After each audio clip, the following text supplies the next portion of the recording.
What's up, everybody, and welcome to another episode of the MovieDash podcast brought to you by Lawyat.net, a podcast where we review movies, TV series, and round up the week with discussions on iron hot topics in the world of cinema. I'm Dashran Johan, and joining me today to discuss is Disney era, the worst era for Star Wars, is the one and only Samuel Lim. Glad to be here.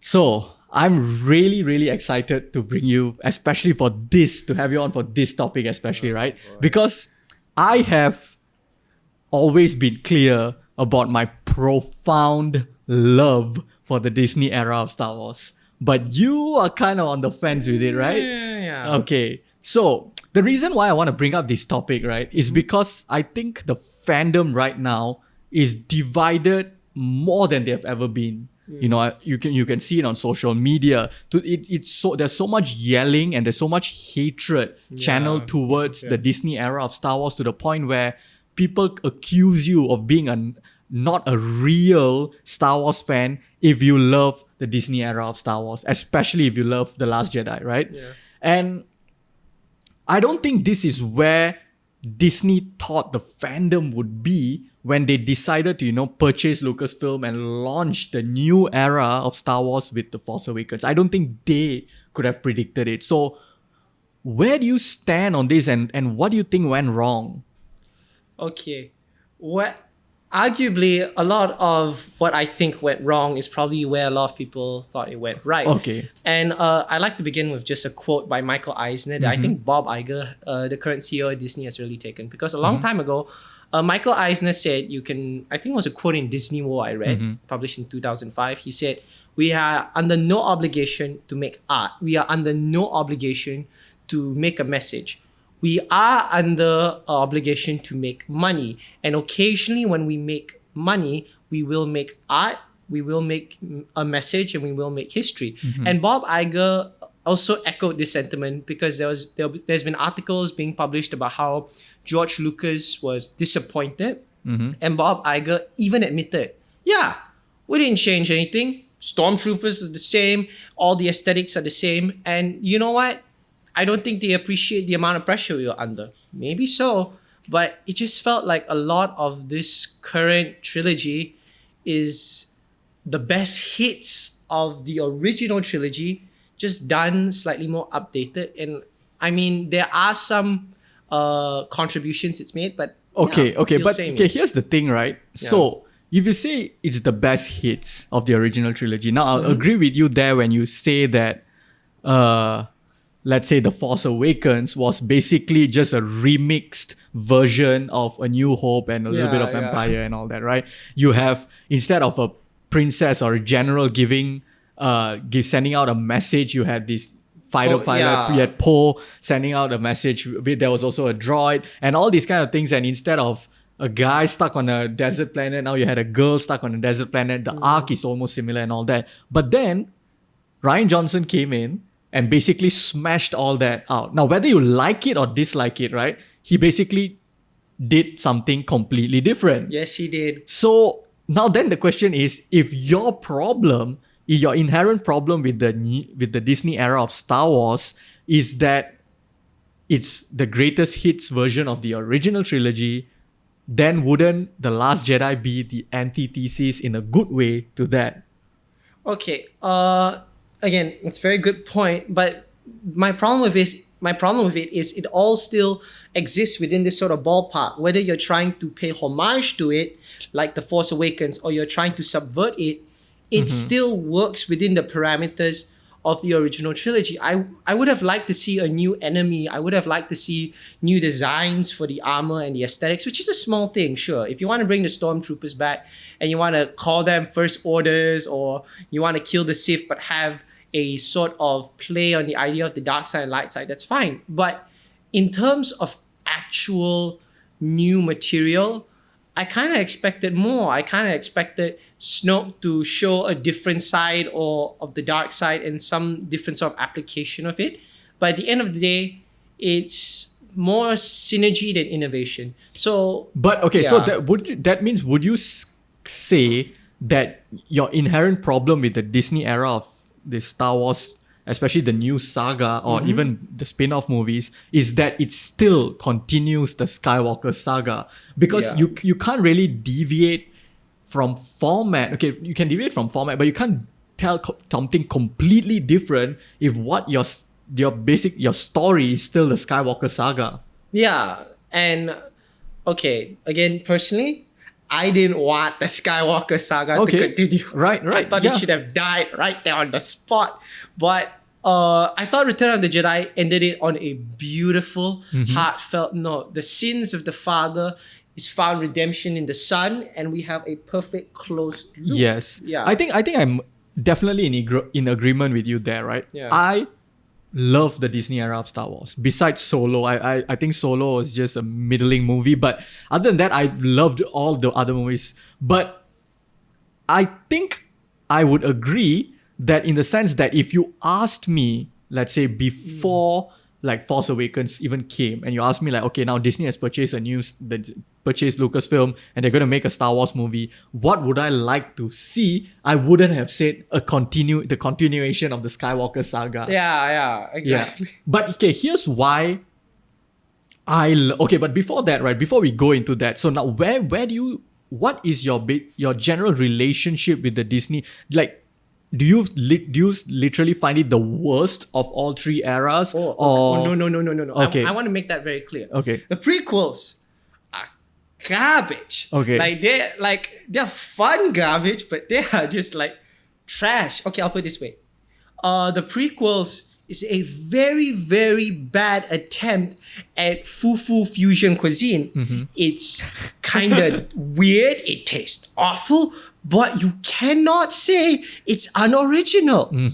This is McDonald's. It's reliable, it's clean, it's tasty, and occasionally it's very entertaining, but it still feels like McDonald's. Okay, and now this is where I will argue, right? This is where I will push back. Okay, because I alright. don't think the new trilogy is McDonald's. In fact, I think it is Carl's Jr. No. I think this is the best steak to come out of Gordon Ramsay's restaurant. Wow. Okay, so here's why, right? So before the Disney era of Star Wars, right? The Star Wars in general has been so far out of pop culture in the sense that yes, you had all these extended canon, and basically before Disney bought it, you have just a lot of contradicting extended canon, but a lot of inventive stuff, a lot of interesting stories. Yeah. You had the Clone Wars, you have all these things, right?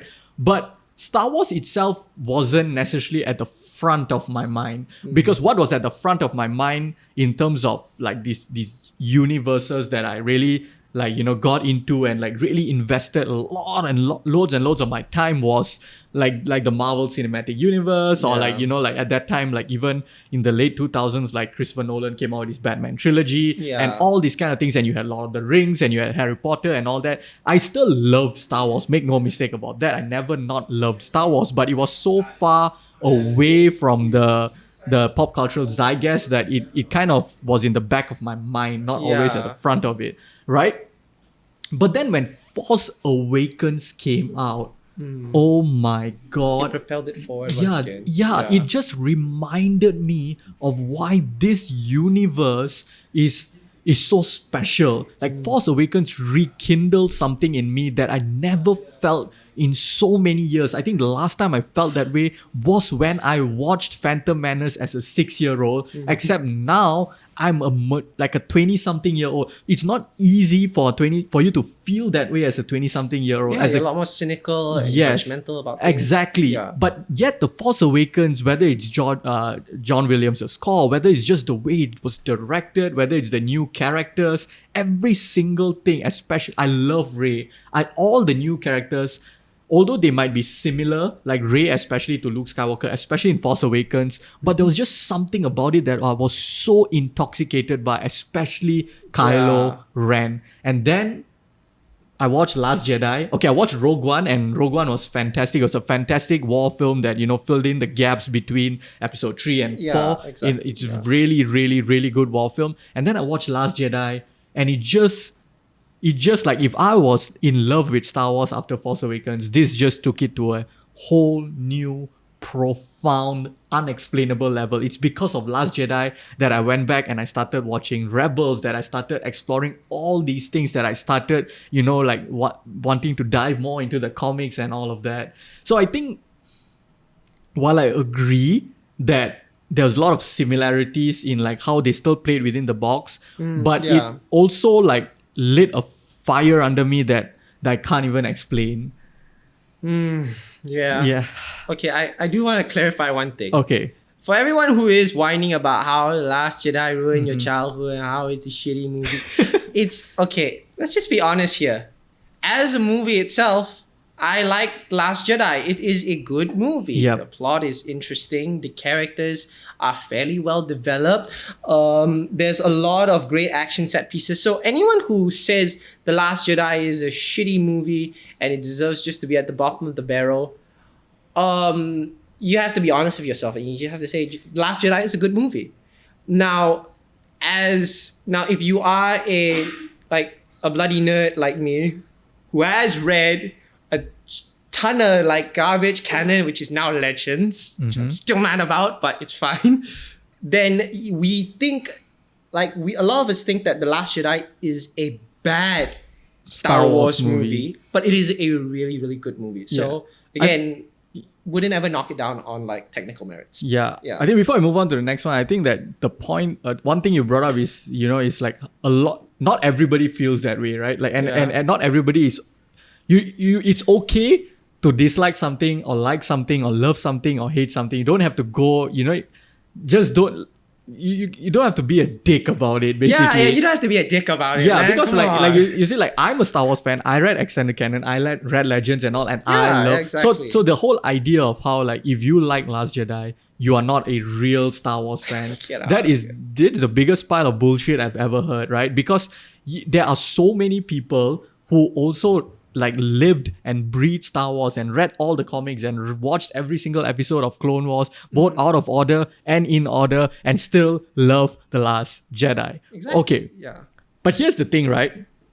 Is Star Wars being a generational thing a problem? Now, here's what I mean, right? If you look at Marvel, right? Like the Marvel Cinematic Universe specifically, we had a point where there's 22 films in, like more than a decade of storytelling, and everybody, the consensus is yes, there are certain movies that people don't like and all that, but in general, you don't have this divide in the fandom. Everyone is like, okay, this is the best shit ever. Everyone loves it. But the thing is, the thing about the Marvel Cinematic Universe is everyone is of the same era, as in we watched it, regardless of whatever age you are, you watched it within a certain span, a decade. Yes, within the span of the past decade, right? So now I have this inkling, right? When the new Avengers movie comes out, maybe in a few years' time, let's say, now that, Steve Rogers is gone and Chris Evans and Robert Downey Jr. isn't playing Tony Stark anymore, and you've got all these things, and you've got people like Black Panther is going to be the new leader and Captain Marvel is going to be the new leader and Eternal. I have an inkling that some people from our generation who grew up watching the past 10 years of Marvel are going to come out and get angry when the new Avengers come out and say, they're going to be the old man yelling at the yes, clouds. they're going to be like, oh, that's not my Marvel. My Marvel, the proper one, had Chris Evans as Captain America. Black Panther wasn't the main guy. How can Black Panther be how can Captain... I have a feeling that people are going to start saying that, oh, that's not my Avengers. Exactly. And do you think that is one of the reasons why Star Wars has, like, the fandom is so divided, because people of different generations are so protective over their heroes? Yeah, and I feel like personally, based on what I've observed within the Star Wars community, there are 4 kinds of fans. Like the original one, which is the old guard, is the old school trilogy where they're like, I love the Star Wars films because they invoke this idea of the Midwestern adventure and the American frontier and fighting against big government and tyranny. Yes. And I'm like, okay, great. A lot of you are probably with dentures right now, but you're out there, and I respect the heck out of you for that. And then there are us, the prequel babies, where we were born within the prequels and we were sucked into the aesthetics. But then slowly, it faded, and then we were like, oh boy. And then the older generation, old school fans would be like, hey, let me show you some real Star Wars. And then we go like, I know, but I still like my prequels. Yeah. Yeah. And then, and when I mentioned the third category, this is the category which, by the way, is a very small pocket. And these are people I've met who love the Star Wars property, who love and read the novels, but have never watched a single film. That is crazy to me. That is crazy because then and these are the people that I feel are the most pissed at the new Star Wars generation because I asked them like, what do you want then? You're like, where's Darth Nihilus? Where's Exar Kun? Where's the Crimson Empire? Where's the Yu Zhong Vong? I'm like, whoa, what the fuck are these things? No one has heard of them. And then the new generation of people that are like, hey man, I just want to watch nice space fantasy film. I just want to hang and just enjoy the films. And I feel like all three fans to the fourth one, they're like, like the old school one would be like, Zoomers. The second one would probably take a shit on them going, oh, you don't know the intricate politics. And then the third one is just gonna, I don't know, throw some like comic books at them and say, you need to read this. And I think you bring up a great point, right? But this is something I feel like we need to understand, but also come to terms with, and that it's okay, because instead of like using this different generation and being like all angry about it, right? Because I get it, like for example, for some people who, for example, like they hated the whole treatment of Luke Skywalker in The Last Jedi because they were like, Luke would never, abandon the Force and on this and that. But that is the Luke from all those years ago, right? Like this Luke that, yes, you grew up with, and he became this hero and the ideal, the embodiment of good and all these things. But characters can grow. Overall, characters can turn. And the beauty of the whole Luke Skywalker angle is that, it plays on this whole never meet your heroes idea, right? Because they may be very different when what you think they are. And I think that's what's interesting. And I like the whole idea of like I can't remember who said it, but one of the reviewers said it about Last Jedi. He said, for like the thing he loved about Last Jedi is that he said, for Star Wars to live, Star Wars must first die. And I have that feeling towards it, in the sense that I love the idea of letting the past die, killing if you have to, not because I don't have an emotional attachment to Luke, maybe not as much as some people, the older people or whatever, but I still love him as a character. But it's more like how, almost similar to, like, let's say Ned Stark dying in Game of Thrones and all these kind of things, where you kill this character, or you change him, or you push him towards a certain darkness or whatever, and you humanize them so that you can push the narrative forward in ways that it hasn't been pushed. Because if let's say like Last Jedi and all were just exactly the same, imagine if Luke came, what we thought it was going to be, Luke was going to accept the lightsaber from Rey, they're going to have a Rocky style training montage, both of them are going to team up and they're going to fight the First Order. But you already know that is like beat for beat what you already sort of come to know from fantasy, and then that's not pushing the narrative in different directions. That's the same thing. Okay, now the final thing I want to ask you is Star Wars always better when viewed through a rear view mirror? Because here is what I find very, very interesting, right? The general consensus right now is that Empire Strikes Back is the best Star Wars movie, right? Most people would either have it at number 1 or number 2 on their list, generally, right? But if we roll back the clock, go back in time, when Empire Strikes Back first came out, if you look at old newspaper clippings or old magazine clippings, a lot of people were confused by it. A lot of people questioned why it's so dark. They were so angry about it as well. A lot of people were very angry because people were like, like A New Hope was full of hope. It was this particular type of fantasy movie, whereas Empire Strikes Back came and just shattered everything. Exactly. Right? Yeah. So, but then now, years and years and years later, we look at it and we are like, and before that, like this whole, like the Empire Strikes Back, if you look at even the box office numbers, right, it's a decline. New Hope, Empire Strikes Back made less than A New Hope, and Return of the Jedi made less than Empire Strikes Back. But now everyone looks at it and says like, no, they get progressively better. Empire Strikes Back is the best, and even in terms of not just box office quality, whatever, we want to talk about it. Yeah. And do you think the same thing could happen with the Disney era of Star Wars? That's actually a very good question, because there always is this sort of like rose tinted nostalgia glasses that we put on, and then we look at the past.